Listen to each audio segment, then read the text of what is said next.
pequeña, que esta pequeña T no se transforme en un trastorno de estrés postraumático, pues una estabilidad económica para poder ir a buscar terapia, si es así necesario. Sí. Antes les quiero, justo con el tema de la normalidad, les quiero preguntar a ustedes qué traumas creen que podemos experimentar a lo largo de nuestra vida y que a lo mejor no se van a transformar en un trastorno de estrés postraumático si tengo estos factores protectores. ¿Cuáles se les ocurre?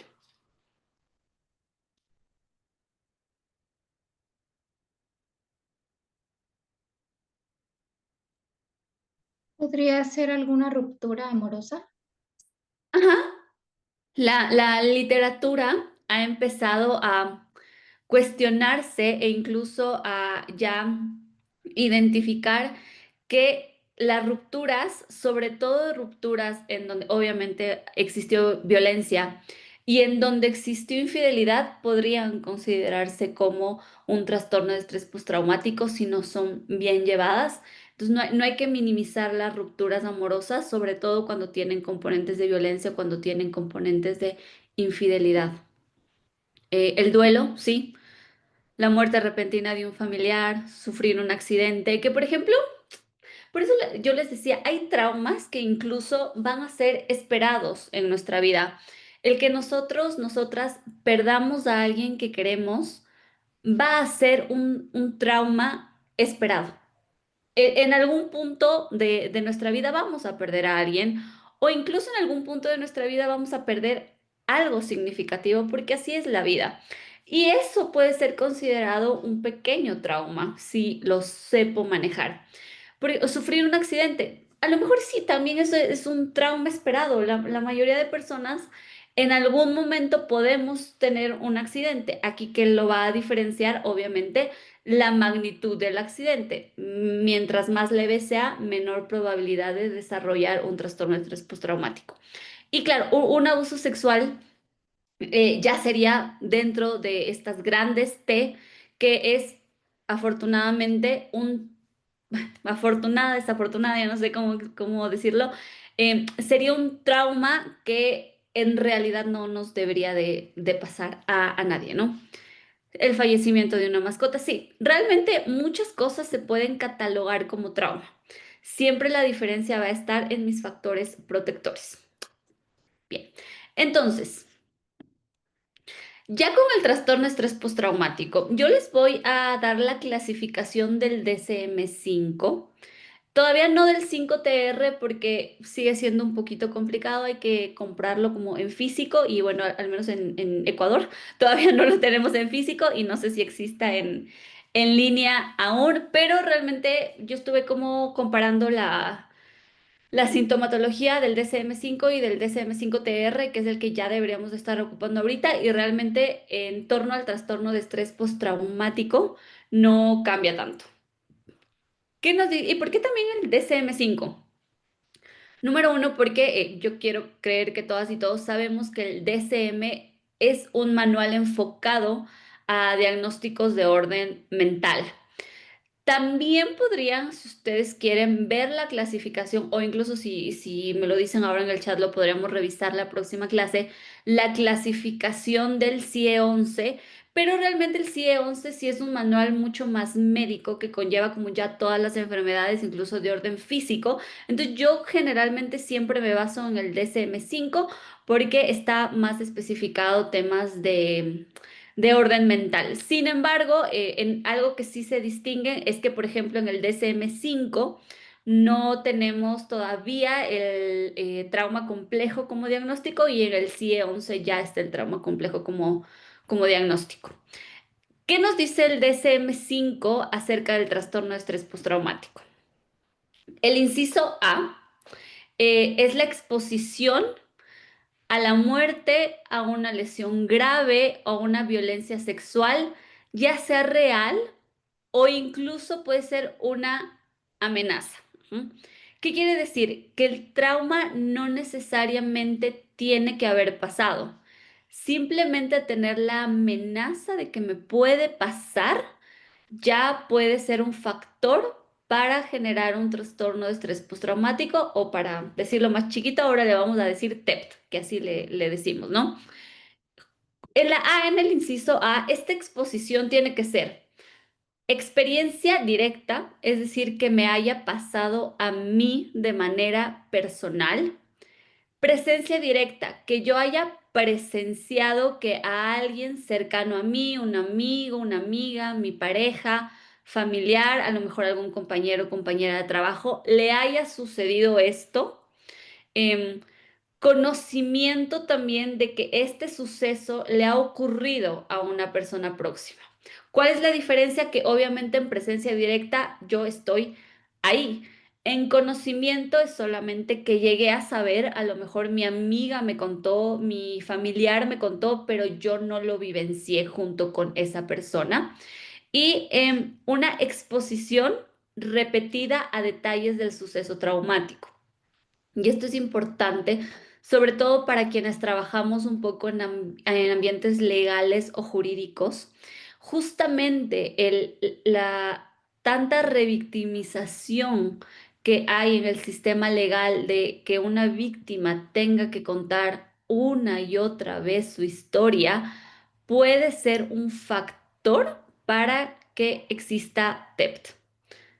Este sería como el A. Esto me olvidé decirles y esto es importante. Obviamente, estos diagnósticos que vamos a ver ahorita en el TEP son lo que diferencian la normalidad, ¿cierto? Entonces, hace un ratito conversamos de la normalidad. Cuando yo empezamos a ver estos diagnósticos es porque ya no estamos hablando de lo normal, ya estamos en lo patológico, por así decirlo. Entonces, primer inciso A, lo que les acabo de mencionar. También sabemos que, por ejemplo, hay algunas carreras que son más propensas a que pueda existir un diagnóstico de TEP. Por ejemplo, bomberos, policías, personal médico, por la experiencia directa o incluso solo la presencia directa, tienen mayor probabilidad de un TEP. ¿Tienen alguna pregunta acerca del inciso uno del A? No, ¿No? ¿Todo muy claro? no Ok, está. entonces, esto es lo importante. Saber experiencia directa. ¿Por qué? Porque estos cuatro, los que están, los que diferencian al inciso A, nos van a dar la primera pauta para saber qué tan grave puede ser o no el diagnóstico de TEP. Claro está que una experiencia directa puede ser el agravante mayor para un diagnóstico de TEP. Déjenme ver que por aquí, uy, es que a veces se me pierde el chat. Ahí está. Muy claro. Ok, está claro. Continuemos. El inciso B. En el inciso B vamos a tener la presencia de uno o más síntomas de intrusión asociados al suceso traumático. Intrusivo, obviamente, quiero que se imaginen que es algo como que se mete sin permiso, digámoslo así como para entenderlo en lenguaje coloquial. Entonces son recuerdos que tienden a ser intrusivos y angustiosos del suceso traumático. ¿Por qué son intrusivos? Porque suceden cuando menos me los espero. Es decir, cuando yo estoy haciendo mi vida normal, digámoslo así, y de la nada se me viene un recuerdo del suceso traumático. Eso es intrusivo y generalmente ese recuerdo intrusivo me va a generar angustia. Puede estar también sueños recurrentes, es decir, que yo sueñe con algún pedazo, con algún fragmento del suceso traumático todas las noches. Pueden haber reacciones disociativas, ya sea la más conocida es la despersonalización, es decir, que yo me desapego, por así decirlo, de mi entorno, entonces me despersonalizo. Y existe también un malestar psicológico que es intenso al exponerme a factores que pueden ser parecidos a un aspecto del suceso traumático. Ujú. Entonces, imaginemos que yo sufrí un asalto en una parada de metro, ¿ya? Y fue, bueno, no sé si aquí todos son de México. y yo ahorita no vivo en México, pero soy de México. Supongamos que a mí o de Ciudad de México específicamente, pero ustedes me van a entender, supongamos que yo sufrí un asalto en Metro Valderas, ¿ya? Probablemente todas las estaciones del metro, o al menos de la línea verde de Metro Valderas, me van a generar malestar psicológico. Y factores parecidos. No es el mismo, pero se parece. O incluso con personas. Si yo tuve este asalto acompañada de mi mejor amigo o de mi mejor amiga, probablemente la compañía de mi mejor amigo o mejor amiga me va a causar malestar psicológico también. Ay, se me va el chat. Son de Guerrero. Ok. Em, y también van a haber reacciones fisiológicas intensas, igual a factores parecidos a un aspecto del suceso traumático. Lo que yo les decía hace un ratito, el trauma es un trastorno que tiene mucho componente físico, molesta bastante el tema físico. De hecho, muchas personas van a terapia o incluso no a terapia, incluso van al doctor, pues al médico general, por el tema de las reacciones fisiológicas, porque genuinamente el TEP hace que te sientas mal, o sea, tu cuerpo sí se siente mal. Ujú. ¿Tienen alguna pregunta acerca del inciso B? Y obviamente un poco como lo que les decía en el inciso A, pero en el B, mientras más haya alguno de estos signos o síntomas, pues mayor riesgoso o mayor complejo, digamos así, el diagnóstico de TEP. La C es la evitación persistente de estímulos asociados al suceso traumático. Entonces, por un lado voy a tener la evitación para evitar recuerdos, pensamientos, sentimientos que estén estrechamente relacionados al trauma, o voy a evitar los recordatorios externos al suceso traumático. ¿M? Entonces, la una sería la evitación de mi propia psique, por así decirlo. En conductismo hablamos de la evitación de lo que está dentro de mi piel. Yo evito pensar en el trauma, evito los sentimientos que puedo tener relacionados al trauma con muchas técnicas de evitación. Y por otro lado, evito los factores externos, como les comentaba hace un ratito. Si a mí me asaltaron o tuve un asalto en una parada de metro, pues probablemente voy a evitar o voy a hacer todo lo posible para no pasar por Metro Valderas. O sea, voy a hacer todos los transbordos que tenga que hacer para evitar esa parada. Esto genera mucha complicación y a la final, ahorita que veamos las teorías de los modelos, la evitación realmente es el foco principal del tema, porque las personas hacen tanto para evitar el malestar físico y el malestar emocional que cada evitación les aleja de su recuperación, por así decirlo. También vamos a tener alteraciones negativas, ya sean cognitivas o del estado de ánimo. Aquí yo les puse, tienen que haber dos o más. Incapacidad para recordar un aspecto importante del suceso traumático, las famosísimas amnesias o, sí, estas personas que no se acuerdan de una parte del trauma. Van a existir creencias negativas sobre uno mismo, el mundo y el futuro. Esta también es otra de las triadas de terapia cognitivo-conductual. Va a haber una percepción distorsionada del suceso traumático que generalmente es muy catastrófica o a veces, por el contrario, la podemos llegar a minimizar justo para que no nos duela o no nos afecte tanto. Va a existir un estado emocional negativo. Cuando digo negativo puede ser a estado emocional triste o de ira o de frustración, pero va a ser negativo. Va a haber una disminución del interés en actividades significativas, mucho sentimiento de desapego, ya sea de mis relaciones sociales, de mis vínculos, justamente de las cosas que me gustaban hacer. Voy a estar desapegado, desapegada de mi mundo normal, por así decirlo, y va a existir una incapacidad de experimentar emociones positivas. Ujú. Esto Probablemente el tema de el D es algo que sí se va a personalizar mucho. Es decir, cada persona va a vivir esto desde su historia de aprendizaje. No, yo no les puedo decir que el estado emocional negativo sí o sí va a ser de tristeza, porque a lo mejor no es de tristeza.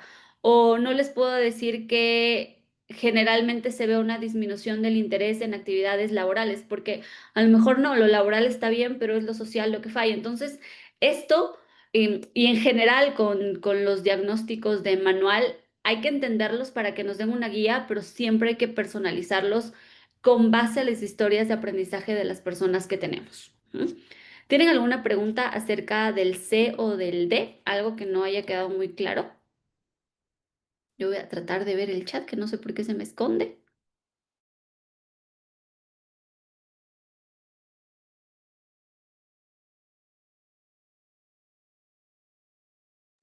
Ahí, ya, ya me escuchan. No sé por qué se silenció. Ok. Y vamos a también tener el inciso E, que es una alteración importante de la alerta y reactividad. Vamos a tener un comportamiento generalmente irritable y pueden haber arrebatos de furia. Pueden haber comportamientos autodestructivos, ya sea consumo de sustancias o conductas autolesivas, como conductas de hacerse daño, cortes, jalarse el cabello, etc. Hipervigilancia, es decir, las personas van a estar hipervigilantes de su entorno. Es como cuando tomamos, para los que tomen café, cuando tomas mucha cafeína y estás como así, como muy, muy despierto, muy alerta. Esto pasa con las personas con TEP. Va a haber una respuesta de sobresalto exagerada, sobre todo con, acuérdense, con estímulos que puedan recordar al trauma. Entonces, si yo escucho por ahí ya saben, ¿no? Que en Ciudad de México, los que hemos vivido ahí, pasa como estos camioncitos de los camotes, creo que es.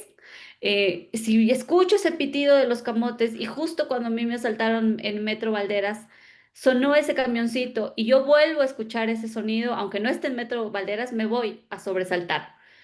Voy a tener problemas de concentración y obviamente derivado a que pueden haber sueños persistentes y recurrentes acerca del trauma, voy a tener una alteración del sueño que puede ser a no dormir o dormir mucho, pero ahí dependerá. Sobre todo si hay muchos sueños recurrentes, pues la respuesta será el no dormir. Aunque también pueden haber personas que tomen medicamentos para dormirse como una manera de evitación. Ujú. Estos signos y estos síntomas, todo lo que les acabo de decir, tienen que ser de una duración superior a un mes. Esto es importante porque en el DCM-4, el anterior, se decía que tenía que ser 6 meses. Ahora sabemos que es una duración superior a un mes, o sea, acortaron el tiempo. Debe de existir un malestar obviamente significativo que se visualice en mis áreas primordiales de vida. Generalmente el DCM siempre toma lo laboral, lo educativo y lo social, pero pueden ser muchas más. Por eso les decía siempre como personificar. Y esta alteración, o sea, todos estos signos y todos estos síntomas que yo les acabo de decir, no se va a atribuir a alguna enfermedad, es decir, a un evento fisiológico, o no se va a atribuir a un consumo de sustancias per se. ¿Mm? Claro está, y no es raro que el TEP es uno de los diagnósticos que tiene mucha más como comorbilidad, pero una cosa es a raíz del trastorno de estrés postraumático consumir sustancias a manera de evitación y que luego este consumo de sustancias se vuelva diagnóstico, a que todos los síntomas del TEP se hayan desarrollado como consecuencia de un consumo de sustancias, ¿ok? ¿Tienen alguna pregunta acerca de los signos y síntomas del DCM?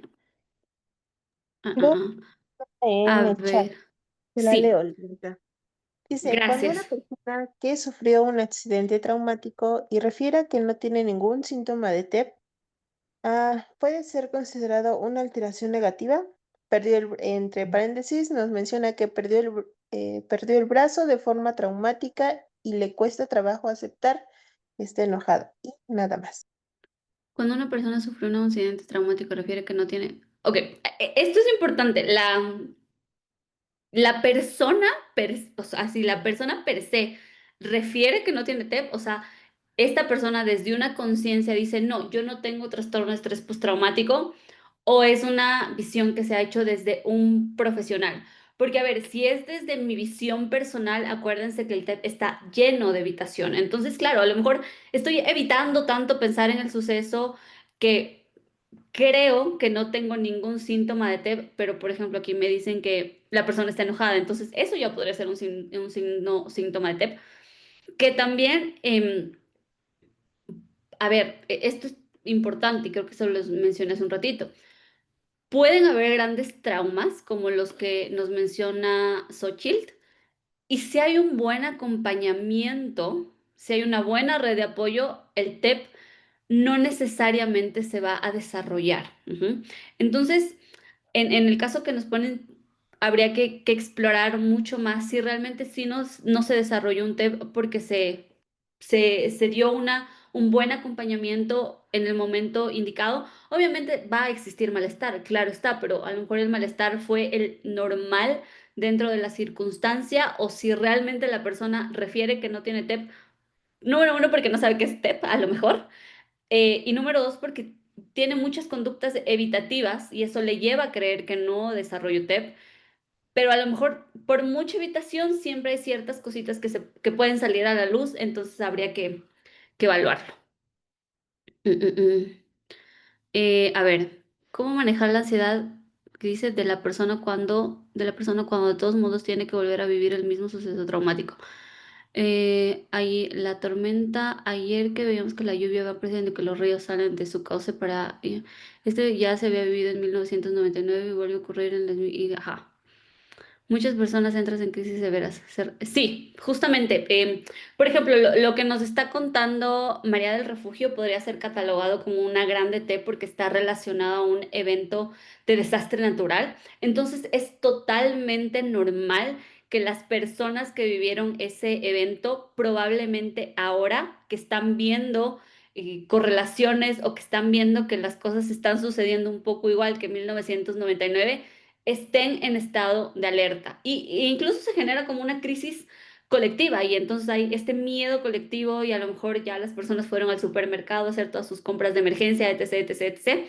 Sí, es un poco como revivir el trauma de lo que sucedió en 1999. Ahí lo que se tiene que hacer es básicamente cito, que a ver, con los desastres naturales, pues no hay garantía, básicamente, pero ahí lo que se podría hacer es que a las personas o persona como situarle mucho en la realidad y ver que a lo mejor desde 1999 hasta 2025 han cambiado ciertas cosas, que a lo mejor ya tenemos tecnología, que a lo mejor las instituciones ya están mucho más preparadas para el desastre natural, que a lo mejor como ya lo pasamos en un tiempo en 1999, probablemente en este 2025 podemos reaccionar diferente, podemos hacer las cosas distintas, pero claro, esto lo veremos como un poco más a fondo cuando ya veamos las técnicas, pero lo que sucede mucho es que las personas piensan que va a ser igual y que no van a poder actuar diferente, porque sus memorias están ligadas. Entonces, ahí lo que se hace es enseñarle a que este evento sucedió en 1999, que ahora estamos en 2025 y que el mundo es diferente, que tenemos otras alternativas, que podemos hacer cosas distintas, pero ese es el tema con los desastres naturales, que no tenemos certeza, ¿no? Uno puede decir, el gobierno ya está más preparado, las casas son mejores, tenemos mejores refugios, a lo mejor ya me invento, ¿no? Las casas ya tienen sótano para que nos podamos quedar en el sótano, y aún así el desastre natural igual puede ser de significancia grave. Entonces, es un poco complicado, pero yo a lo que haría sería a eso, como guiarle a la persona que ya no es igual, que por más de que pareciera que es igual, mi actuar puede ser totalmente diferente y que obviamente el transcurso desde el primer trauma hasta el trauma parecido de 2025 ha pasado bastante tiempo. Ujú. Pero es complejo, es como las personas que somos de Ciudad de México y nos alteramos en septiembre por los temblores. Eso es un poco lo mismo, es un poco de histeria colectiva, pero hay que tratar de calmarse. ¿Bien? ¿Tienen alguna pregunta? ¿Algo que no haya quedado claro acerca de esto?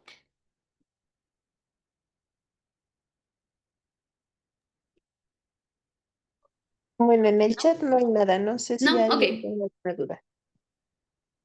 ¿No? Parece que no. Bueno, continuemos. Como yo les decía al principio, no podemos trabajar en una problemática que no entendemos de raíz. Es importante saber de dónde viene lo que yo estoy trabajando, porque muchas personas y muchos colegas hacen eso. No entienden bien las problemáticas y las trabajan y no es tanto así. Entonces, relacionado a esto, yo les voy a dar un poco de historia del trastorno de estrés postraumático y cómo lo estamos entendiendo ya en su actualidad. Ujú. El trastorno de estrés postraumático es un trastorno que se da por crímenes de guerra, básicamente, ¿no? Ese es como su origen, la guerra. Y a partir de estos crímenes de guerra, de Primera Guerra Mundial, Segunda Guerra Mundial, es cuando las personas, los profesionales, los médicos sobre todo, empiezan a poner el foco en estas personas de guerra, en estos militares, no tanto en las personas que habían vivido la guerra como ciudadanos promedio, por así decirlo, sino más en los militares. Entonces, genuinamente el TEP sí viene de una historia complicada de trauma, que son los crímenes de guerra. ¿Mm? Entonces, en 1971 es cuando se empieza a hablar un poco de la nostalgia de los soldados, ¿no? Entonces, Joseph Leopold lo que decía era, parece que estos soldados, por estar tanto tiempo en guerra y tanto tiempo fuera de casa, pues tienen algunos sentimientos de tristeza, extrañan su hogar, em, tienen problemas para dormir. Entonces, y eso fue algo que se empezó a ver en la mayoría de soldados. Pero claro, como no se le prestaba tanta atención a esto, dijeron, pues bueno, lo vamos a llamar como la nostalgia de los soldados. Entonces, tiempo después, Jacob Méndez da Costa lo que dice es, no, o sea, esta nostalgia de los soldados que estas personas están sintiendo realmente se debe a una falla fisiológica corporal. Entonces, lo que Jacob Méndez dijo fue, hay un fallo en el sistema cardíaco. Él lo que decía es, estos militares lo que pasa es que tienen un sistema cardíaco que está alterado, o sea, que está hiperactivo, que todo el tiempo el sistema cardíaco, digamos, está funcionando más de lo que debería.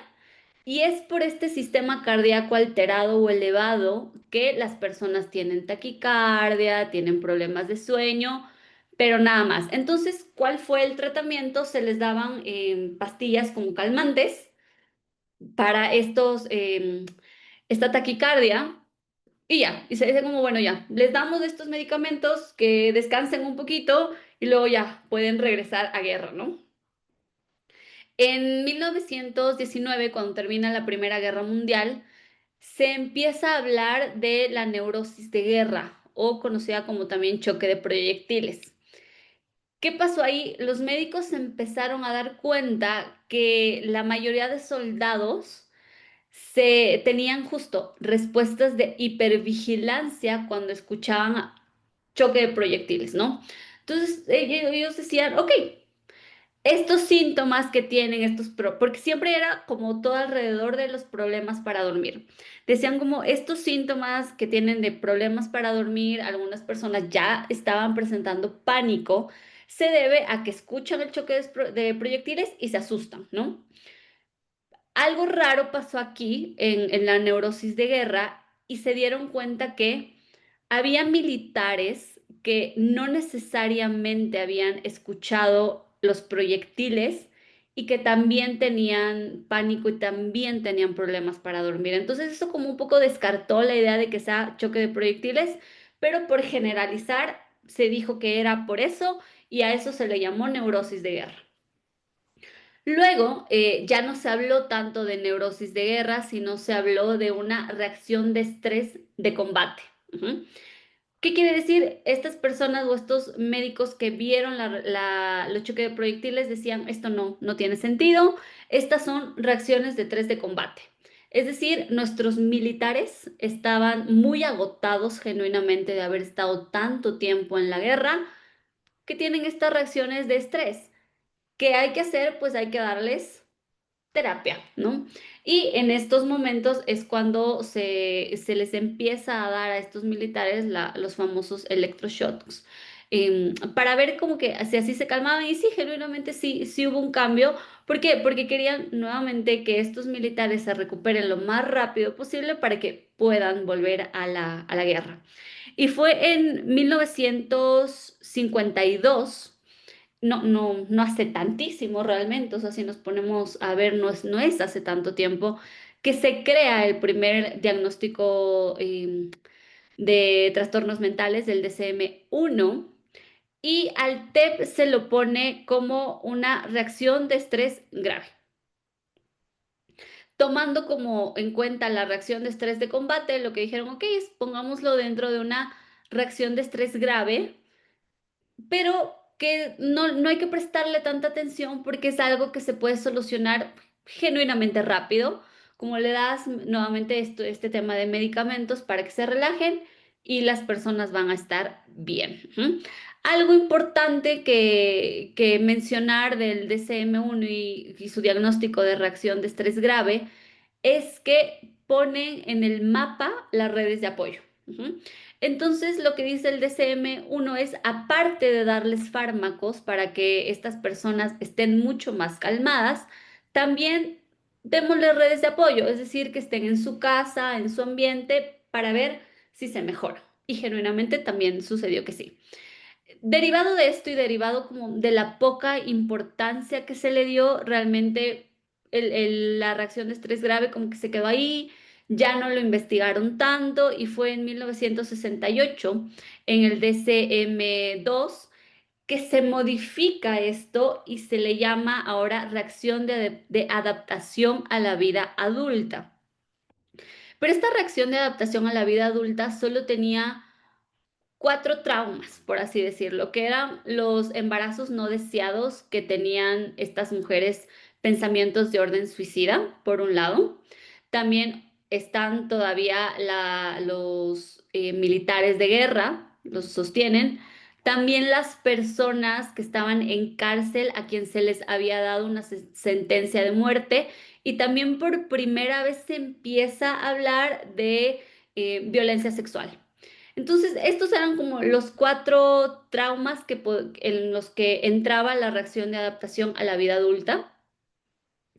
Nuevamente, como ya ven que lo que pasa en el DCM, aquí es DCM, perdón, me equivoqué, es que siempre va investigando. Entonces, claro, en 1980, que nuevamente tampoco es tanto, es reciente, básicamente, en el DCM-3 se agrega ya el trastorno de estrés postraumático, pero se le pone dentro de los trastornos de ansiedad. Ujú. ¿Por qué? Por toda la sintomatología, por el pánico, por los problemas para dormir, por la taquicardia, la sudoración. Se dijo que era realmente un trastorno de ansiedad. Y no es hasta el DCM-5, o sea, el último que tenemos, que se le cambia al TEP a trastornos relacionados por estrés. Entonces, ahorita, y obviamente el DCM-5 es como todo lo que les compartí hace un momento, y ahora hay muchas investigaciones o la literatura está poniendo mucho énfasis en el COVID y el trastorno de estrés postraumático. ¿Por qué? Porque sabemos que, bueno, la pandemia fue complicada para la mayoría de nosotros y nosotras y le están poniendo mucha atención o las investigaciones están poniendo mucho foco en justamente los doctores y las doctoras que fueron primera línea de asistencia de COVID, o que, sí, que estuvieron en primera línea de tratamiento de COVID. eh, y genuinamente sí se ve que estos doctores y doctoras quedaron con trastorno de estrés postraumático, también lo cual tiene mucho sentido, ¿no? Se tuvieron que enfrentar a mucha muerte, se tuvieron que enfrentar a dilemas morales, un poco de a quién le damos el respirador, a esta persona adulto mayor, o se lo damos al niño, quién tiene más probabilidades de sobrevivir, etc. Y también sabemos que las personas que tuvieron un COVID grave tienen signos y síntomas de trastorno de estrés postraumático. Entonces, en cuanto al TEP, esta ha sido como su evolución, siempre a partir de crímenes de guerra, y ya fue como en 1980 que empezamos a hablar de trastorno de estrés postraumático. que ya no necesariamente tienen que ver con crímenes de guerra, pero sí, claro, el tema de los veteranos, sobre todo de Estados Unidos, de la guerra de Vietnam, fueron los que dieron como la pauta para que a este trastorno se lo tomara un poco más en serio. Y bueno, esta no es una clase de trauma complejo, pero también sabemos que probablemente sí en un momento o en futuros próximos, cuando existan más DCMs y se puede incluir el trauma complejo, probablemente el TEP ya se incluiría dentro de ese diagnóstico y ya no sería TEP, sino solamente sería trauma complejo, porque el trauma complejo es mucho más amplio. Pero como hasta aquí es hasta donde nos ha llevado el TEP. Por eso les digo, siempre es interesante conocer de dónde viene la problemática que estoy trabajando, porque desde 1971 sí estamos hablando de em, traumas, sí de guerra, pero trauma a la final. Entonces, es una problemática a la que no se le daba mucha atención porque se creía que era de una población en específico y que ahora ya se ha abierto mucho más. Entonces, no sé si tienen como alguna pregunta hasta aquí acerca de la historia o algo que me quieran comentar acerca del TEP, algo que se les ocurra relacionado con la historia del TEP,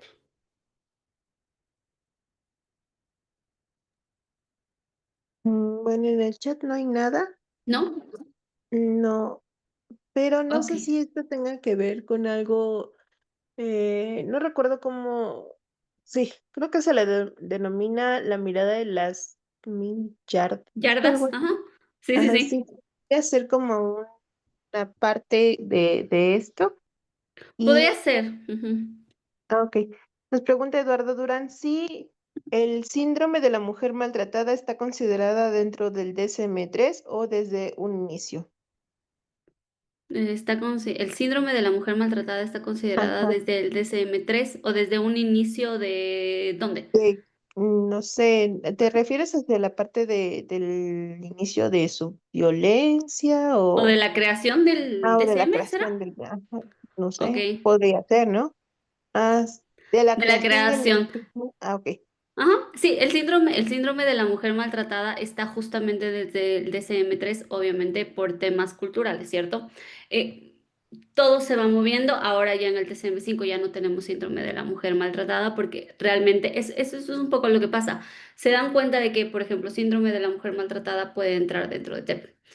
Y yo estoy casi segura que en un futuro TEP ya no estará tanto y será trauma complejo porque nos damos, eso tiene el DCM, que siempre va como investigando y va modificando un poco sus diagnósticos. Ujú.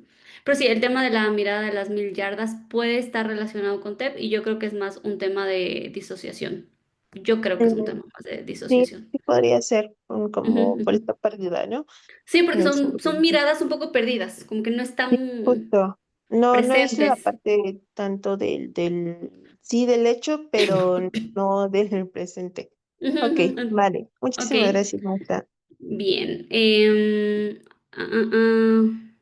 Nos lee, dice Roque, recuerda el Ok. libro de Este dolor, no es mío. Ujú. ¿Podríamos considerar que se puede heredar el TEP? Ok.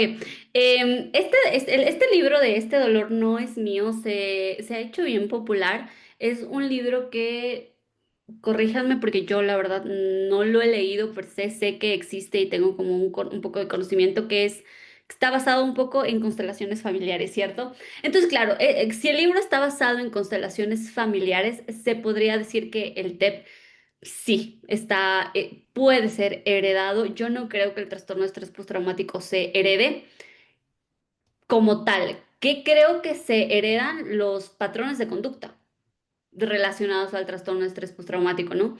Entonces, probablemente si yo, supongamos, tuve un abuso sexual de niña eh, y me convierto en mamá, probablemente mi TEP, que a lo mejor no se resolvió de la mejor manera, en donde yo voy a estar muy hipervigilante de la niñez de mi hija, a ella le pueda pasar como tal esta hipervigilancia, pero de mi ejemplo, más yo creo que el trauma no se hereda. ¿Por qué? Porque el trauma es una serie de consecuencias que se van a dar de orden único dependiendo de la historia de vida de la persona. Y E independientemente de que vengamos de un linaje familiar, nuestras historias de aprendizaje siempre van a ser diferentes. Entonces, yo no creo que el TEP se pueda heredar. Creo que sí se pueden replicar los patrones de pensamiento, emoción y conducta de una persona que tiene TEP a otra persona que tiene TEP. Eso sí, pero heredar como tal, no creo. La clase es hasta las 9 para ustedes. Sí, así es. Desde el proceso de aprendizaje, ¿cómo le explica el conductismo? ¿Podría decirse que es conducta aprendida? Sí, justamente. Eso lo tocaremos como en ya nuestras clases venideras, ya cuando veamos técnicas, pero sí, lo que dice un poco el conductismo es que hay una asociación de estímulos y respuestas. Entonces, yo a un estímulo medio que antes era insignificante, ahora le ligo a una respuesta que puede ser fisiológica o mental, etc. Y entonces como están tan ligadas y no las puedo desligar porque están así, lo que pasa es que yo las evito. Pero entonces sí, es una respuesta aprendida. ¿Qué se tiene que hacer con las personas que tienen estas respuestas aprendidas? Pues ayudarles a entender que este estímulo no necesariamente tiene que estar relacionado con esta respuesta. Pero bueno, en eso vamos como a ahondar ya un poco más cuando ya veamos las técnicas, pero también lo vamos a conversar ahorita que vamos a ver los modelos em, teóricos del TEP. No sé si haya alguna otra pregunta porque yo no puedo ver. No, maestra, ya no Ok, hay nada en el chat. listo. Entonces, vamos a hablar acerca de los modelos explicativos del trastorno de estrés postraumático. Yo solamente les voy a dar tres que son los tres como más importantes o los tres pioneros. Ujú. Por un lado tenemos el modelo de procesamiento emocional de Foa y Cossacks de 1985, que es justamente cuando el TEP pasa a hacer un diagnóstico formal del DCM-3, ¿no? Por eso siempre todo va como ligado a los diagnósticos y a lo que nos dice el trastorno de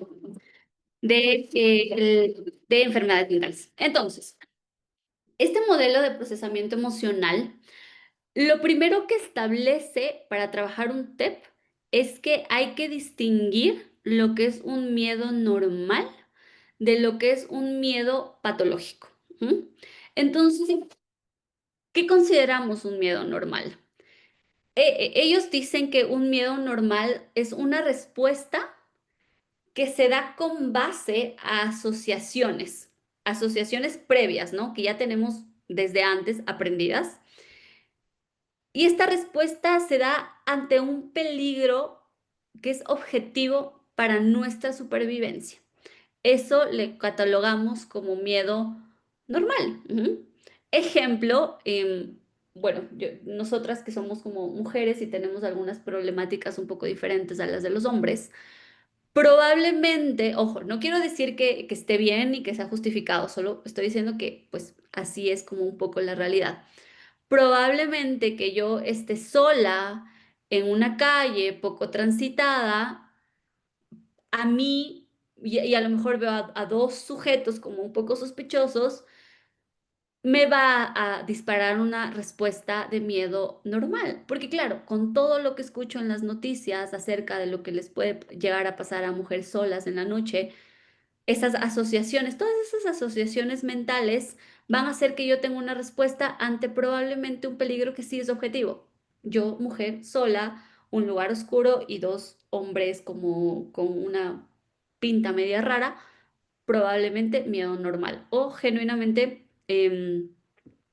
por ejemplo, si nos vamos, bueno, que no sería tan común, pero pongamos el ejemplo que nos vamos a un bosque y vemos a un animal salvaje y yo sé que un animal salvaje pues me puede hacer daño, entonces probablemente mi miedo normal se va a activar. ¿Mm? Entonces, estaríamos hablando del miedo como lo que ya conocemos, una emoción básica para la supervivencia. Pero por otro lado, tenemos también un miedo patológico. Este miedo patológico lo que dice es que hay asociaciones que se han aprendido, que me dan respuestas ante situaciones que probablemente no resultan objetivamente dañinas para mí. Y estas respuestas, por lo general, no van a ser adaptativas. ¿Ya? Ejemplo, ya. Si yo aprendí derivado de una situación traumática, digámoslo así, si yo tuve un choque, ¿ya? Y justo cuando me chocaron, estaba una estación de gasolina, la que se les ocurra, Pemex, estaba la estación de gasolina y claro, cuando me chocaron, a mí se me vino el olor a la gasolina y entonces yo ya hice esa conexión. El miedo patológico diría, esta asociación es que cada vez que tú pases por una gasolina y huelas gasolina, probablemente te vas a chocar. Esta sería la asociación que viene del trauma. ¿Cuál sería mi respuesta poco adaptativa? Que yo, cada vez que vea una Pemex, me vaya por otro lado o que simplemente evite ponerle gasolina a mi auto, etc. Ese sería un miedo patológico. Respuestas que no están fundamentadas en el aquí y en el ahora, porque están fundamentadas de una situación pasada. Ujú.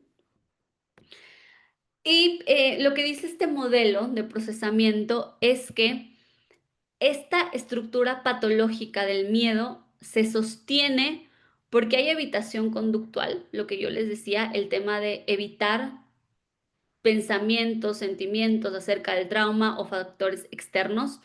Y también hay una evitación cognitiva, un poco no pensar en todo esto acerca del trauma. Ujú. También esta estructura patológica del miedo se basa o se mantiene por los sesgos en la codificación del miedo. ¿Qué quiere decir esto? Que yo estoy codificando, que yo estoy entendiendo situaciones como lo que les acabé de decir de la gasolina desde un sesgo, es decir, que no están pegadas a la realidad. ¿Por qué? Porque no quiere decir que cada que yo pase por una gasolinera a mí me van a chocar. Pero claro, tengo ese sesgo en la codificación del miedo. Si hablamos ya genuinamente de trastorno de estrés postraumático, la asociación que se da es entre mi recuerdo del trauma, es decir, yo estoy recordando mi choque en la gasolinera, y la creencia de la exposición constante de estar en peligro y no poder hacer nada. Ujú. Entonces sería mi recuerdo del trauma de que me choqué en la gasolinera, más la creencia de que cada vez que yo me pase por una gasolinera me voy a chocar y que no voy a poder hacer nada con eso. Eso es lo que dice el trastorno de estrés postraumático, que a la final tiene mucho sentido cuando tú trabajas con una persona con trauma. Justamente esto es lo que piensan, que yo estoy en constante peligro todo el tiempo y que no puedo hacer nada para defenderme. ¿Mm? ¿Tienen alguna pregunta hasta aquí? Parece ¿No? que no, no hay nada en el ¿No? chat. Ok. Ya.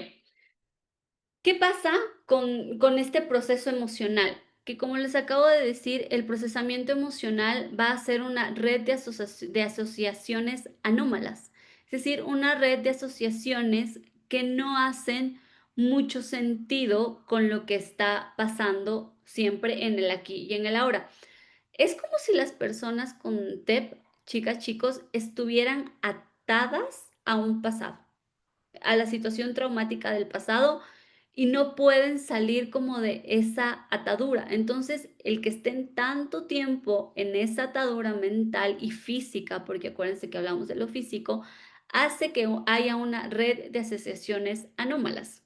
Y esta red de asociaciones anómalas, lo interesante es que está tan conectada con el hipocampo, que eso lo vamos a ver en la próxima clase, las estructuras neurobiológicas, pero está tan conectado con el hipocampo, que es la partecita del cerebro encargada del procesamiento de memorias, que hace que estos recuerdos traumáticos pasen a mi memoria a largo plazo. Y si algo está en mi memoria a largo plazo, es decir, que está ahí constante, que está todo el tiempo, que ya está guardado, que está guardada en mí, que ya me pertenece. Ujú. Hay algo que establece también este modelo de procesamiento emocional, que es el tema del compromiso emocional, que tiene que ver un poco con la evitación. ¿Qué dice este modelo de procesamiento emocional? Justamente con el compromiso emocional. Dice que mientras más nivel de activación de miedo haya, mayor compromiso emocional del miedo hay. Ujú. ¿Qué quiere decir? Que si mi situación traumática a mí me generó mucho miedo, mucho miedo, pero yo tengo los suficientes recursos para exponerme a ese miedo, voy a generar un compromiso emocional. Entonces, mientras más compromiso emocional exista, menos probabilidad de tener un trastorno de estrés postraumático. Ujú. Por el contrario, si esta situación traumática a mí me generó mucho miedo y por las razones que sea, generalmente mi historia de aprendizaje, tuve muchas técnicas de evitación y nunca lo enfrenté, mi compromiso emocional va a ser menor. Entonces, mis posibilidades de tener TEP van a subir. Es una relación que es inversa. Más compromiso emocional, menos estadística de tener TEP y al revés. Por eso es que este modelo de procesamiento, al igual que los otros modelos, hace mucho énfasis en la exposición, básicamente. Entonces, ¿qué dice este modelo acerca de cómo se vería o qué tendríamos que ser nosotros y nosotras en terapia acerca de la que ahorita alguien, no sé si subió la mano, pero no sé quién es? Entonces, no sé, la persona que haya subido la mano. Sí, Mm, no sé. a ver, ¿quieres participar? Coloca en el chat, te voy a reactivar el audio, ¿vale? Ujú. A la persona Listo. que. Adelante, Alma. Hola, perdón, nada más una pregunta en relación a lo que acaba de comentar. Aquí entraría cuando una persona guarda silencio por muchísimos años Ujú, y no lo comparte absolutamente con nadie. ujú. Ajá, ajá, Ok. ajá. Sí, a ver, obviamente el guardar silencio acerca de una experiencia traumática va a tener mucho que ver con lo que la sociedad piense acerca del trauma. Hay traumas que no son tan castigados, por así decirlo, que realmente son socialmente aceptados que se hablen rápido, ¿no? Un choque, un desastre natural, incluso que a lo mejor me hayan robado en el metro, está como aceptado, ¿no? Pero hay otros traumas, sobre todo los traumas relacionados con violencia sexual, independientemente del género, que tienen una carga social tan negativa y de tanto secretismo, que es justamente esta carga social de secreto lo que hace que las personas se callen por miedo a que les echen la culpa, por miedo a que, bueno, un montón de cosas que hace que el trauma les acompañe por muchísimo tiempo. Y justo es lo que acabamos de decir. Mientras menos te expongas a este trauma o a este suceso traumático, que verbalizarlo también es una forma de exponerte a esto, menos compromiso social hay y más probabilidad de tener TEP, ¿no? Sobre todo si caemos en estafas un poco como que sabemos, ¿no? Yo no sé si algo, espero que a nadie le haya pasado, pero yo recuerdo que hubo una época en México en donde una de las estafas era que te ofrecían trabajo y a la final tú ibas a la entrevista y como pasabas todos los filtros y te ponían a vender perfumes u ollas. Yo creo que una amiga me dijo que eran ollas, ya no me acuerdo, pero yo me acuerdo que eran perfumes u ollas, claro. Eso generalmente te lo calles porque dices, uy, qué vergüenza, cómo les voy a decir que me estafaron y que perdí X cantidad de pesos y me pusieron a vender ollas, etc. Entonces, sí, generalmente va a haber traumas que están más fácil de hablar que otros, socialmente hablando, totalmente, que es el tema del secretismo. Entonces, ¿Cómo sería la recuperación desde este modelo? Número uno, ellos lo que dicen es que hay que activar esta estructura del miedo. Es decir, te tenemos que exponer a esta memoria que te está generando miedo. Te tenemos que exponer a este suceso traumático. Y una vez que te expongamos a este suceso traumático, te vamos a enseñar nueva información que no va de la mano con la anterior. Ejemplo, me voy a seguir quedando con el ejemplo del choque. Si la información era, cada vez que paso por una gasolinera voy a chocar, lo que se haría en terapia es, vamos a exponerle a esta persona a su memoria del miedo, al trauma per se, pero le vamos a enseñar a desligar, le vamos a enseñar que, oye, probablemente no cada que pases frente a una gasolinera te vas a chocar. Eso es incompatible con la primera idea que tenía, de si yo paso por gasolinera, me choco. Tú le vas a enseñar lo contrario, porque una vez que le enseñas lo contrario, la persona va a poder reestructurar mejor esta memoria y en teoría el miedo va a disminuir. Yo siempre les menciono que no hay que ser utópicos ni utópicas en terapia, que a veces la reducción de este miedo no va a ser de cero, pero que va a ser lo mínimo posible para que tengamos una vida plena y feliz y lo suficientemente buena. Ujú. También el modelo de procesamiento del trauma habla mucho acerca de las cogniciones relacionadas con el trauma, que es básicamente qué pensamos acerca de lo que sucedió, cuáles son tus pensamientos, cómo te sientes, cómo es tu visión a futuro. Pensamiento, todo lo que a ustedes se les pueda ocurrir del mundo psíquico. Y también se les ayuda mucho a las personas a que creen una nueva organización de la narrativa del evento traumático, porque generalmente las narrativas del trauma tienden a estar desorganizadas, es decir, una persona te puede contar muy bien lo que sucedió al inicio, pero luego te va a contar lo que sucedió al final y se le va a olvidar lo del medio. Entonces, ayudarles a reorganizar la narrativa del evento traumático obviamente lo que hace es que lo puedan narrar de mejor forma, se puedan exponer a la situación real y obviamente generamos compromiso emocional. Entonces, es como lo que dice este modelo, es bastante usado. Aquí un poco la crítica es que direccionan mucho al trastorno de estrés postraumático con relación al miedo. Entonces, como si se les hubiese olvidado, pero también tiene relación, habría que verificar justamente qué signos y síntomas estaban en el DCM en esa época, DCM-3, para saber en base a qué se hizo este modelo de procesamiento. Porque claro, la crítica hoy es que el TEP no está o no tiene como componente único el miedo, tiene otros componentes que son los que acabamos de ver. Sin embargo, es un modelo que se puede ocupar bastante bien porque hace sentido y sobre todo porque pone mucho énfasis en la exposición y en el procesamiento de nueva información, que también ayuda al trastorno de estrés postraumático.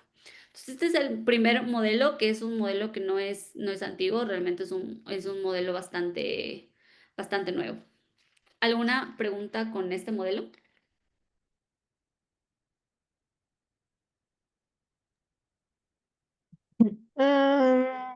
Creo que no, solamente hay un ¿No? comentario de Viviana donde dice que caer en estafas también suele callarse. Sí, Sí, sí, sí, por es preguntar. lo que hablábamos, ¿no? Que hay Justamente. traumas que tienen un componente social un poco más negativo. El segundo modelo es la teoría de la representación dual de Breuin y Danglish y Josephs de 1996, ya un poquito más actual. A ver si yo tengo 32 y soy del 93, este quiere decir que tiene 29 añitos, sí, ¿no? Entonces no es un modelo viejito. ¿Qué técnicas utiliza este modelo? ¿Qué modelo? ¿Qué modelo, Cookies? ¿El modelo de procesamiento emocional? Sí, es ese. Ese es el que nos preguntas. Sí, el modelo de procesamiento emocional se centra mucho en las técnicas narrativas, ¿ya? Que nuevamente ahorita no estamos viendo tantas técnicas, esas las veremos en las próximas clases, pero claro, lo que hace es primero ayudarte a reorganizar la memoria del trauma, que realmente esto lo hacemos en la mayoría de procesos con TEP, ayudarles a organizar la memoria del trauma, y una vez que tú hayas organizado esta memoria del trauma, exponerte lo más que puedas, ya sea por imaginería. El tema con el TEP es que es muy complicado hacer exposición en vivo. Por ejemplo, con fobias. Si tenemos una persona que tiene fobia social, pues es fácil exponerle a un contexto social en donde pueda hablar y vencer esta fobia. Pero en trastorno de estrés postraumático no es, número uno, no es tan ético exponerle a la persona en vivo al trauma, porque obviamente hay traumas que tú no le puedes exponer a una persona a una violencia sexual, o no le puedes exponer a una persona a un desastre natural. No, no se puede. Entonces lo que se hace es mucho técnica de exposición imaginaria mediante narrativa, y exponerle, y a la vez que tú le vas exponiendo, que la persona entienda, con tu ayuda obviamente, que hay nueva información que se puede procesar. Y eso es lo que tú quieres, que las asociaciones anómalas que estaban en la memoria a largo plazo se vayan perdiendo por nuevas asociaciones mucho más adaptativas, que queremos que esas son las que vayan a la memoria a largo plazo. Ujú. Ok, entonces, la teoría de la representación dual. Como les decía, esta ya es mucho más nueva, esta tiene 29 años, entonces es una teoría jovencita, por así decirlo. Esta teoría, justamente lo que les mencionaba hace un rato, lo que dice es que el TEP no puede estar cimentado o fomentado solamente en el miedo, como tienen que haber más cosas. Entonces, dentro de estas más cosas, lo que dice esta teoría es que hay dos respuestas importantes, o dos representaciones importantes de este modelo. Número uno, que cuando tú has atravesado un trauma, vas a tener un conocimiento accesible verbal. Este conocimiento accesible verbal es toda la información, ya sea sensorial y tus reacciones psicológicas del trauma, que son conscientes. Son todos tus recuerdos autobiográficos del trauma. Es decir, todo lo que tú sí recuerdas, todo lo que tú puedes traer a la mesa a conciencia, que es como un poco lo que se le pregunta a la persona. Bueno, cuéntame lo que sucedió. Todo lo que te van a contar, independientemente de si tiene un orden o no, sería conocimiento accesible verbal, porque la persona puede acceder a él y está consciente. Ujú. Si queremos hablar de conscientes e inconscientes, digamos que está como arribita, entonces está consciente y puede salir a la superficie. Pero también dicen que hay un conocimiento accesible situacional, y que este conocimiento situacional es inconsciente, que igual es información sensorial, reacciones psicológicas, etc., pero que son inconscientes, que no pueden ser evocadas de manera intencional, que más bien se van a recuperar. Y con tu ayuda, con la ayuda del terapeuta o de la terapeuta, la persona va a poder recuperar este material que está como un poco ahí en el inconsciente, un poco olvidado, y justo con estos dos conocimientos se va a crear una memoria accesible situacional. ¿Qué es esto? La asociación que hay entre los estímulos del ambiente y la memoria traumática. Ujú. Volvamos un poco al ejemplo que les mencionaba de la gasolinera. Aquí la memoria accesible sería que hay una asociación entre el estímulo gasolinera con mi memoria del trauma, el choque. Esa es la asociación. Ujú. Ahí habré que preguntarle a la persona, ok, ¿tú qué te acuerdas? Y te va a decir, bueno, me acuerdo que iba por Reforma a la altura de X calle, y estaba, no sé, a lo mejor estaba escuchando música cuando de repente se atravesó un camión y me impactó. Y al momento que yo me impacto, me meto como por el impacto, claro, me meto a una gasolinera y me golpeó la cabeza, ¿no? hasta ahí me acuerdo del trauma.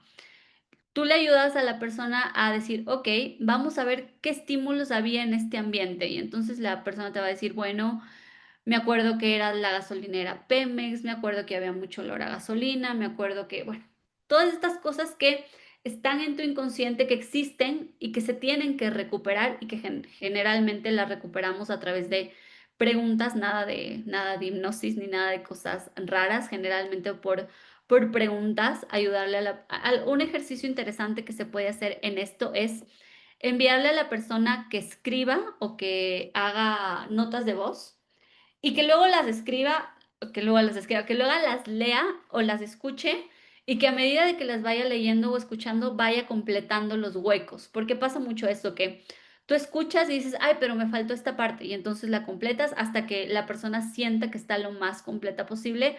También hay que ser realistas, va a haber información que se va a quedar ahí, que se va a quedar en el inconsciente y que no va a haber manera de recuperarse porque justamente está ahí en el inconsciente. Em, entonces, una vez que tú entiendes cómo estos dos le vas a ayudar a la persona a decir, ah, entonces podría ser que cada vez que tú escuchas gasolina, que tú escuches que tú hueles gasolina, te acuerdas del trauma y la persona probablemente te va a decir, sí, me pasa mucho eso, que paso por las gasolineras y huelo un poquito de gasolina y ya, me acuerdo del trauma o ni siquiera me acuerdo consciente, solo mi cuerpo empieza a reaccionar. Entonces, es a lo que queremos llegar con la teoría de la representación dual, a la memoria accesible situacional, para ver justo estos vínculos, que es un poco lo que nos preguntaban hace un rato de si es aprendido, tiene un tema de aprendizaje. Lo que dice también esta teoría de la representación dual es que hay dos tipos de trauma. Un episodio único estresante o hay más de un episodio o el mismo de manera reiterada. ¿Qué sería? Obviamente más de un episodio, pues muchos traumas a la par, que puede suceder que a veces nos llueve sobre mojado, que nos pasa una cosa y otra cosa, eso sería más de un episodio o el mismo de manera reiterada, que ahí podrían ser, por ejemplo, los abusos sexuales. Hay abusos sexuales que son de manera reiterada por varios periodos de tiempo, sobre todo cuando son con temas de personas cercanas a ti, se dan con mayor frecuencia. Entonces, ¿qué dice o por qué es importante esto? Porque dependiendo de si es un único o más o el mismo, pues obviamente el trauma o el TEP será mucho más grave o mucho menos grave. Ujú. La teoría de la representación dual también establece un poco lo que vimos hacia el principio de la normalidad. Lo que dicen es que el procesamiento emocional de un trauma realmente es un proceso normal, es un proceso que se da de manera natural, que las personas pasan un trauma y que derivado a sus memorias accesibles situacionales lo pueden atravesar, como sí va a haber malestar, sí va a haber complicaciones, lo que ustedes quieran, pero que lo pueden atravesar de manera natural. Van a existir algunas condiciones que hagan que este procesamiento emocional no se dé de orden natural, por así decirlo. Uy. Mm, mm, mm, mm, ok.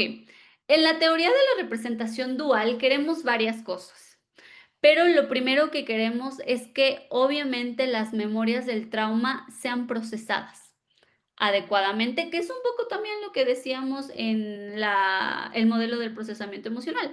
Aquí también queremos que las memorias del trauma estén bien procesadas, que los estímulos y justo la memoria del trauma esté procesada, que ya no evites, etc. Ahora, van a haber componentes que hagan que esta terminación o que esta integración no sea tan sencilla. Es decir, que este procesamiento emocional no se dé en el orden natural que debería de darse. Por un lado, vamos a tener el procesamiento emocional crónico, es decir, ¿de qué orden fueron las consecuencias del trauma? fueron muy complicadas o dentro de lo complicado fue mínimo, o sea, hubo consecuencias, pero a lo mejor pues no tantísimas, pero existieron. Duración, ¿qué tanto duró el trauma? ¿Fue un choque? Como les acabo de decir, fue un choque de una vez o fue un trauma que duró mucho, mucha frecuencia, y qué tanta severidad hubo en el trauma. Como no es lo mismo que yo me haya chocado y que del choque pues nada más a lo mejor le hice una abolladura al auto, a que me choqué y a lo mejor me lastimé y aparte lastimé a alguien más. Eso es un trauma mucho más severo. Esto, justamente estos tres componentes pueden hacer que las memorias no se integren de manera tan fácil y habrá que trabajar un poco más. Y también hay una inhibición prematura del procesamiento, que esto nos regresa también a lo que decía el anterior modelo. Esta inhibición prematura es básicamente las estrategias de evitación. Todo lo que está haciendo la persona para evitar exponerse al trauma. Em, ¿Qué queremos un poco aquí o cuáles serían las técnicas un poco relacionadas a la memoria? Igual, ayudarle a la persona a generar una narrativa, una memoria accesible situacional del trauma, es decir, que pueda entender esta asociación entre los estímulos y la memoria y ayudarle a su procesamiento emocional, es decir, que el procesamiento se haga de manera natural y junto con esto no, o sí, parar la inhibición prematura del procesamiento, es decir, ayudarle también a la persona a que deje de evitar, que por el contrario sería ayudarle a exponerse a las memorias del trauma. Ujú. Entonces, la diferencia es, si en el modelo de procesamiento yo le ayudo a la persona a exponerse más al miedo, ajá, más como a la emoción conectada con el trauma, que en este caso es miedo. Acá en el procesamiento, en la representación dual, lo que quiero es que la persona se enfrente a la memoria per se y a todo lo que conlleva la memoria, que la memoria conllevará pues emociones físicas, reacciones físicas, emociones, pensamientos, conductas, etc. Entonces es mucho más global que lo que decía el anterior modelo. ¿Mm? ¿Hay alguna pregunta por acá? No Sí, sé, déjenme. nos Digo. preguntan Ujú, que si la memoria accesible situacional ayuda a que se complete el suceso para poder comprenderlo mejor y no tomar partes de ello para recordarlo. ¿Y para qué puede empezar a perder el miedo? ujú, ujú. A ver, sí, en este modelo no hablamos ya per se del miedo, lo que diríamos es para que pueda empezar a perder el miedo, si queremos así decirlo, o la ansiedad, o bueno, la emoción que le genere a esa persona como tal, pero sí, justo lo que queremos con la memoria accesible situacional es que la persona empiece a ver el trauma de manera grande, como su global y no tanto los cachos. No sé, seguramente han escuchado que en el trastorno de estrés postraumático las memorias están fragmentadas y sí, totalmente están fragmentadas. Por eso se le ayuda a la persona para que tenga una narrativa lo más completa posible, para que se pueda acordar de esto lo más completo posible. Generalmente, em, nuevamente voy a retomar el ejemplo de la gasolinera y del accidente. Generalmente la persona, claro, está por supervivencia, su memoria por supervivencia, probablemente va a recordar lo que le generó más impacto, ¿no? Me generó impacto el que iba por Reforma, porque es una calle muy conocida, y se me atravesó un camión y sé que fue un camión porque lo vi, porque era un auto muy grande y que me choqué contra una gasolinera. Claro, porque tu sesgo va a estar fijado ahí, pero a lo mejor si tú le ayudas a completar a la persona puede entender, porque también esto viene con muchos pensamientos de culpa, ¿no? Entonces a lo mejor si la persona lo que se acuerda es que yo iba muy rápido. Probablemente si tú le ayudas a acordarse que no iba rápido, que iba al límite pues permitido en Reforma, a lo mejor la culpa o el miedo bajen, ¿no? Entonces, para eso sirve que le podamos ayudar a completar la memoria del trauma. ¿Algo más relacionado a este modelo? Ujú. Parece que no, maestra. Ujú. Listo. Y por último, eh, Vamos a hablar del modelo que a mí más me gusta y que es el modelo más actual. Y este modelo, el que vamos a ver, también lo vamos a retomar en las otras clases, porque este es un modelo que también conlleva se me fue, un manual de trabajo. Esta es la teoría. En las próximas clases ya vamos a ver como tal el plan terapéutico del modelo de Ehlers y Clark. Este es un modelo del 2000, entonces está mucho más cercano, es de 25 años, es muy actual realmente y es el modelo que está más completo, por así decirlo, y el que nos va a ayudar a entender muchísimo más el trauma. Y por eso lo vamos a retomar, no porque los dos anteriores hayan sido o estén incompletos, pero pues al ser un poco más antiguos no están tan actualizados justamente. Y este de la teoría cognitiva de Ehlers y Clark, que seguramente si tienen estudios en trauma lo han visto porque es bastante conocido. Entonces, el modelo de Ehlers y Clark, como muchos de los modelos, nace de la crítica del modelo de procesamiento dual que vimos hace un rato. Entonces, lo que ellos dicen es, sí, o sea, sí está bien todo lo que ustedes acaban de decir acerca de las memorias, pero no nos podemos em, sesgar solamente por las memorias. El trauma conlleva también justo el tema de lo físico, el tema de las consecuencias del trauma, etc. Ujú. Entonces, esta teoría lo que básicamente dice es que el trauma persiste porque se dan dos tipos de evaluación. La evaluación número uno es la evaluación propia del evento traumático. Es decir, ¿qué pienso acerca del evento traumático? ¿Qué pienso acerca de que yo me haya chocado? Y generalmente estas evaluaciones propias del evento tienden a ser de orden negativo. Es decir, em, pongámonos como en el supuesto de que realmente estamos trabajando con una persona que se chocó en la gasolinera, le vamos a decir, ok, ¿tú qué piensas acerca del choque? Y va a ser un poco la narrativa o la evaluación. Es que yo iba muy rápido, es que fue mi culpa, es que iba en el carril incorrecto, es que iba distraída escuchando música, eh, fue lo peor que me pudo haber pasado porque ahora ya no me quieren, y mis papás ya no me quieren prestar el auto para ir al trabajo. em, Puedo llegar a perder o perdí puntos de la licencia. No sé si en México se haga eso, pero en Ecuador te quitan puntos. Es cuando a medida de que tienes accidentes, entonces dices, eh, perdí un montón de puntos de la licencia y para recuperarlos tengo que pagar dinero. Entonces, generalmente la evaluación propia del evento es mala, es negativa. Y luego está la evaluación de las consecuencias del evento traumático. Ejemplo, justo ahora ya nadie va a querer que yo conduzca porque van a pensar que si yo conduzco me voy a chocar. O simplemente ya no quiero conducir autos manuales, ahora solo quiero autos automáticos porque son mucho más fáciles. O decir, que esto también tiene que ver como un poco con cómo me siento después de, ¿no? Entonces soy una exagerada porque solo me choqué con una gasolinera y a la final el auto solo tiene una bolladura, entonces estoy media loca, como exagerando la situación.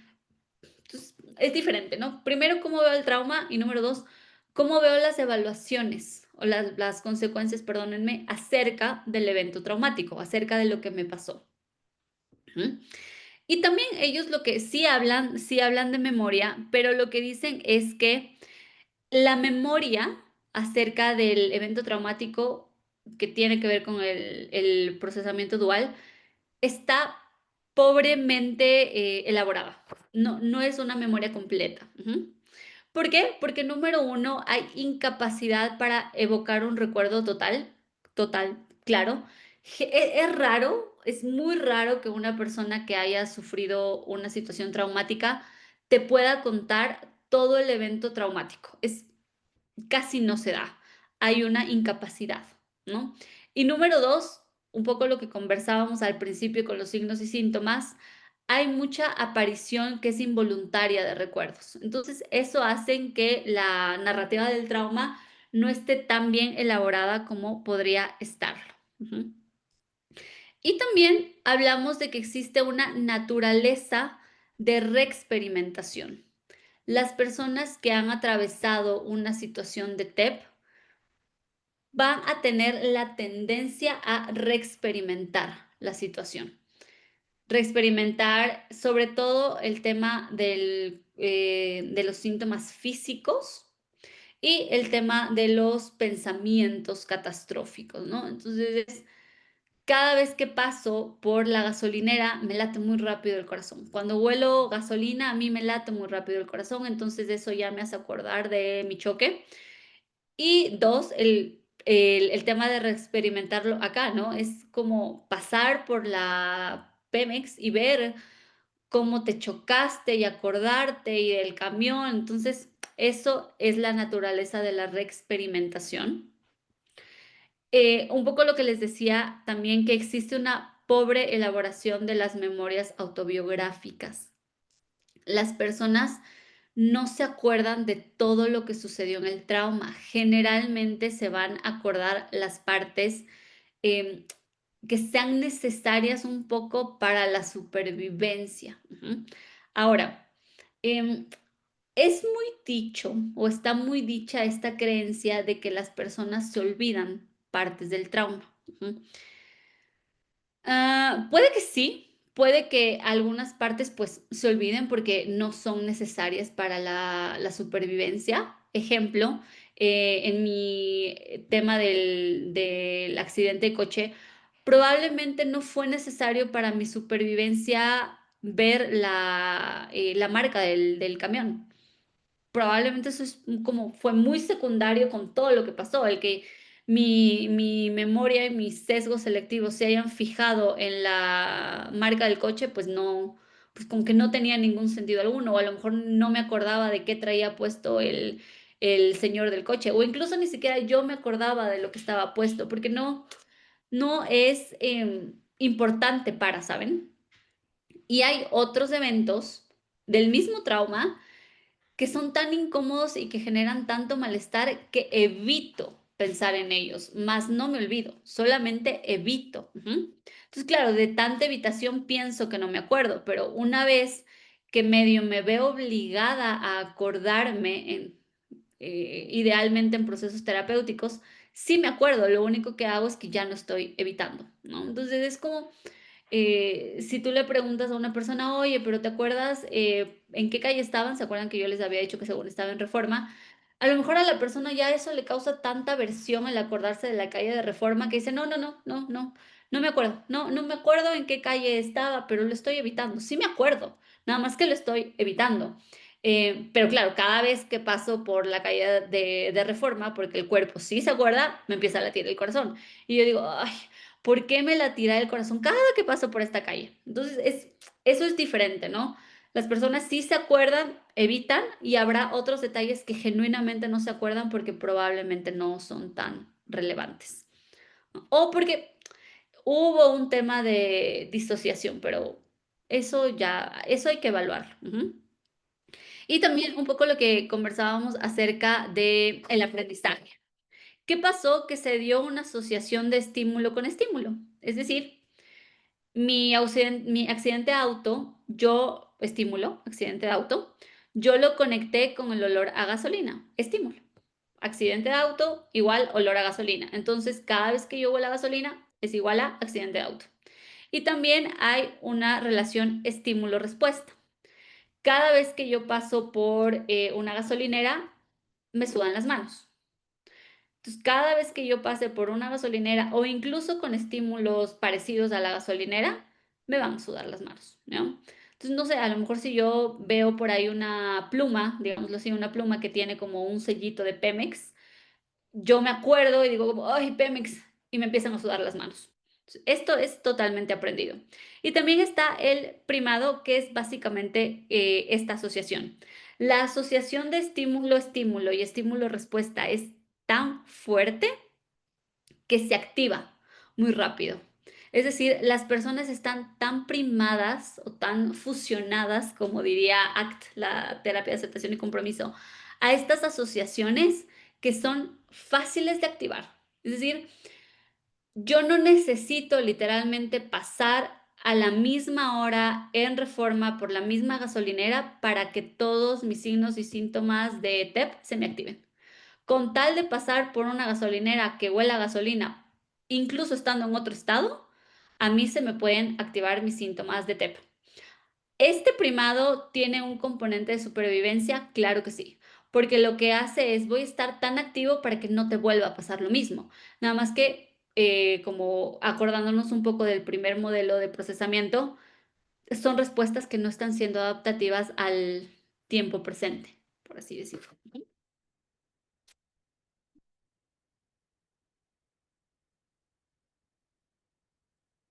Y por otro lado, también voy a entender qué relación existe entre la memoria del trauma y la evaluación del trauma.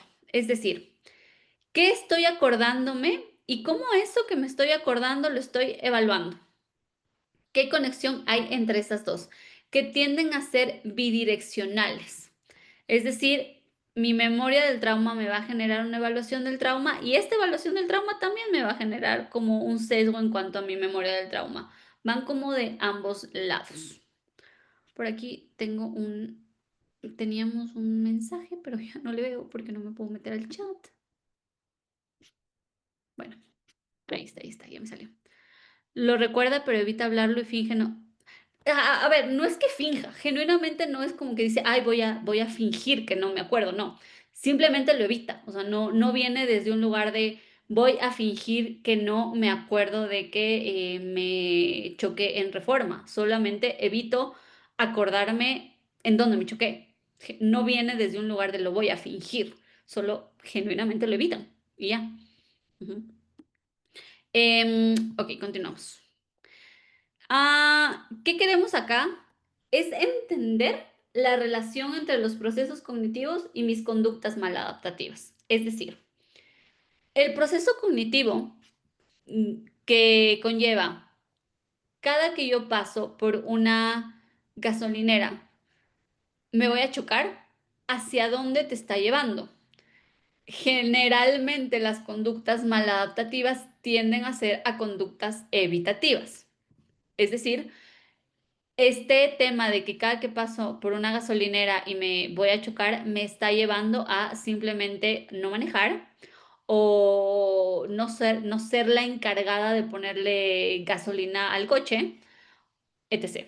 Por ejemplo, em, supongamos que estamos hablando de un trauma de abuso sexual, ¿ok? Entonces el proceso cognitivo es todo fue mi culpa. Porque ya saben, ¿no? La típica, porque estaba puesta una falda muy corta, porque di mucha confianza, porque no debí de irme con esta persona a tales horas, etc. Y entonces mis conductas maladaptativas van a ser sustancias, ¿no? Entonces, para olvidarme de todo esto que sucedió y para sentirme menos culpable conmigo misma, tomo muchísimo alcohol o consumo X sustancia psicoactiva, etc. Entonces, generalmente no es raro, y esto también lo comparte con los otros modelos, que son técnicas de evitación. El proceso cognitivo durante el trauma, es decir, ¿qué crees que estuviste pensando durante el proceso traumático? Ejemplo, me voy a morir, ya me va a salir un dineral a arreglar el auto. Incluso es un tema de, estoy exagerando tanto porque solo fue un choque, etc. Y algo muy importante de la teoría cognitiva de Ehlers y Clark, que no lo hacen los otros modelos, es que sí se enfoca mucho en entender las características del trauma. O sea, en este modelo lo que tú quieres genuinamente es entender al trauma bien. ¿Qué características tuvo? ¿Tuviste experiencias previas como relacionadas al trauma que probablemente hagan que este trauma esté más solidificado? Es decir, ¿ya te chocaste antes? ¿Ya tuviste accidentes de coche antes? Entonces, si la persona te dice, sí, tuve un accidente de coche hace 2 años, no fue medio parecido, pero a lo mejor falleció alguien, entonces probablemente eso va a hacer que el diagnóstico de TEP sea mucho más real, ¿no? ¿Y cuál es tu estado actual? ¿Cómo estás actualmente? ¿Tienes los recursos necesarios? ¿Tienes redes de apoyo? ¿Tienes estabilidad? Como todos los factores protectores que vimos, porque todo esto va a ayudar a que el procesamiento del trauma o del trastorno de estrés postraumático sea mucho más llevadero. Nuevamente, esta teoría cognitiva de Ehlers y Clark la vamos a ver en nuestras futuras clases porque este sí tiene un manual de técnicas, pero claro, no quería meter el manual de técnicas acá porque acuérdense que en esta clase solamente como lo que quise hacer es como llevarles a entender el trauma a mucho más profundidad, entonces ya la próxima clase ya hablaremos de técnicas per se, que yo creo que es lo que más les interesa más que entender, pero entender todo esto también funciona bien. Si tú entiendes los modelos, puedes tener como una línea de trabajo. Ujú. Entonces, esto sería hasta aquí.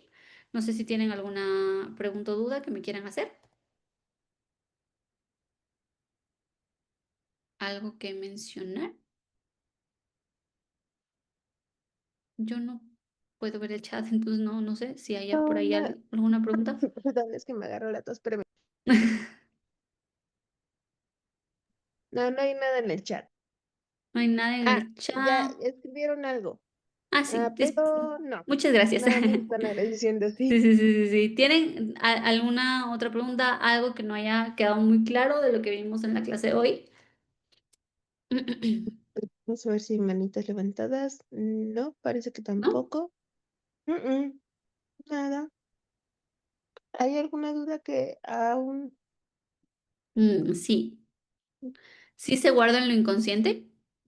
¿Qué? ¿Qué se guarda en lo inconsciente? ¿Como algo relacionado al trauma? A ver, em, este tema del inconsciente es algo que va a depender de la manera en la que tú trabajas, ¿ok? Inconsciente como tal, visto desde el psicoanálisis, podríamos decir que sí, que va a haber material que se quede en tu inconsciente y que obviamente como yo no sé por qué la gente puede llegar a pensar que podemos recuperar lo que está en el inconsciente. Si literalmente según lo que dice el psicoanálisis, lo que está en el inconsciente está en un lugar al que no podemos acceder, como que está bloqueado con una puerta, por así decirlo.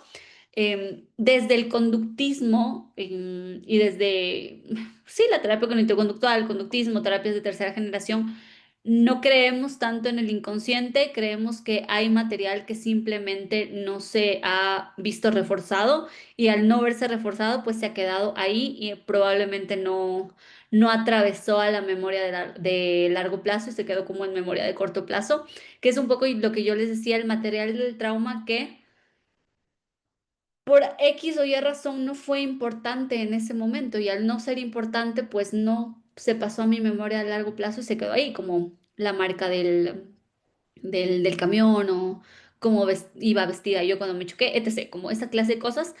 Entonces depende desde donde lo veas, podríamos decir que sí desde el psicoanálisis, pero podríamos decir que no tanto desde otras corrientes. En directo Xochitl, con... ah, ¿qué? Xochitl, pregunta si los modelos que acaba de describir se trabajan Ujú. directo con el paciente en sesión o se pueden dejar como tareas terapéuticas.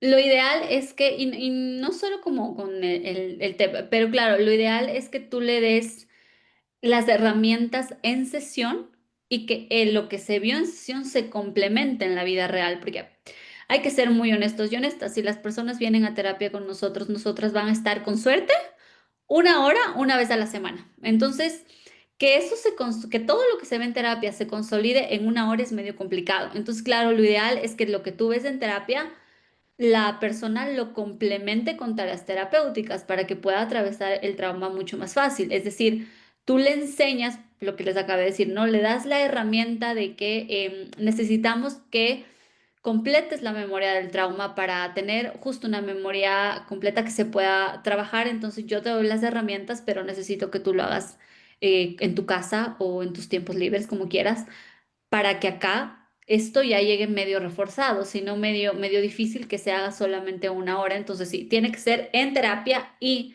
en tareas terapéuticas. Claro que lo ideal, sobre todo en técnicas de exposición, es que se hagan en terapia y que se hagan paulatinamente, ¿no? Tú le vas a ir exponiendo a la persona de manera gradual para que justo no sea un proceso revictimizante.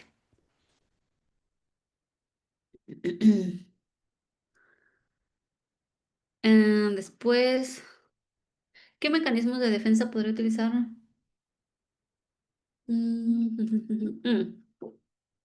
Yo pondría a ver, que mecanismos de defensa es igual un término del psicoanálisis, ¿no? Entonces, todo lo que ustedes me preguntan acerca del psicoanálisis lo voy a tratar de traducir en mi idioma, porque yo realmente no trabajo con psicoanálisis. Sé algunas cosas, pero no tantas. Em, lo primero que me preguntaría es, ¿realmente tuvo una vida funcional a lo largo de su vida? ¿Realmente no ha habido ninguna consecuencia de este trauma? Número uno, ¿no? Eh, Porque algo puede existir, sobre todo si fue un trauma de abuso sexual, que generalmente tienden a ser traumas, pues son complicados y que sí se quedan como muy marcados en la persona. Entonces, yo lo primero que pondría sobre la mesa es como medio evaluar si realmente se ha sido funcional. ¿No? Por un lado. Y por otro lado, ¿qué mecanismos de defensa? Nuevamente, lo que yo te puedo decir es el tema de evitación, ¿no? Evitación. Em, Supongo que en el psicoanálisis pues se habla mucho de suprimir, como de suprimirlo, puede ser sublimarlo, no sé, realmente no te querría confundir con mecanismos de defensa. Yo genuinamente pienso que lo que puede pasar es que estos mecanismos de defensa van a ser conductas evitativas, ¿no? Entonces va a ser todo conducta evitativa. A lo mejor tuve una vida funcional, por así decirlo, pero nunca tuve una relación amorosa, supongámoslo así, ¿no? O mi relación con las personas del sexo opuesto o del sexo que haya sido el abuso, pues no fue la mejor. Pero yo creo que fue funcional. Y a lo mejor sí, a lo mejor el que la persona no tenga una relación con el sexo de la persona que fue su victimario sea lo más óptimo. Pero yo creería que los mecanismos de defensa que tú mencionas, Leonor, son las conductas evitativas, ¿ya? Entonces sí, o sea, nuevamente, si ustedes quieren preguntarme de psicoanálisis, pueden hacerlo, yo haré lo mejor para responderles, pero ese no es mi campo y genuinamente tampoco es el mejor modelo para trabajar en TEP, ¿no? ¿Tienen alguna otra pregunta? Creo que en el chat ya nada. No sé si igual alguien quiere exponer alguna otra situación que no haya quedado como claro Ujú. justamente dentro de, pues se me va siempre su nombre, pero dentro de la terapia cognitivo-conductual, ¿no? El De TEP, conductismo ajá. también. Ajá, entonces Sí, sí, creo que es sí. Biblia, ¿no? ¿Y Ujú. alguien más tiene alguna duda? ¿Algo que no haya quedado claro?